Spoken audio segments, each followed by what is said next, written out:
The Hundred Year War, 1337 to 1453, was a power struggle between England and France over the French throne.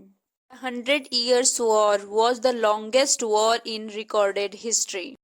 Hello friends, मैं शिवा शुक्ला आपका स्वागत करती हूँ history of British literature की class में, जिसमें हम आज द 100 Years वार के बारे में पढ़ेंगे। दोस्तों, क्या आपको पता है कि क्या है 100 Years वार और ये किसके बीच लड़ा गया था और क्यों, और क्या ये लगातार 100 सालों तक लड़ा गया था? तो दोस्तों, नहीं, 100 Years वार लगातार नहीं लड़ा गया था, बल्कि यह कई चरणों में लड़ा गया था। इस वार के होने का मुख्य कारण विलियम द कॉन्करर था, क्योंकि विलियम द कॉन्करर किंग बनने के बाद इंग्लैंड और फ्रांस दोनों देशों पर शासन कर रहा था। विलियम द कॉन्करर के बाद जब अन्य शासक हुए तो उन्होंने भी दोनों देशों पर शासन करना शुरू कर दिया, जिसके कारण धीरे धीरे फ्रांस और इंग्लैंड के बीच तनाव बढ़ने लगा और एडवर्ड थर्ड के समय यह वार हो गया। चार्ल्स फोर्थ, जो कि फ्रांस का शासक था, जिसकी मृत्यु 1328 ईस्वी में हो गई।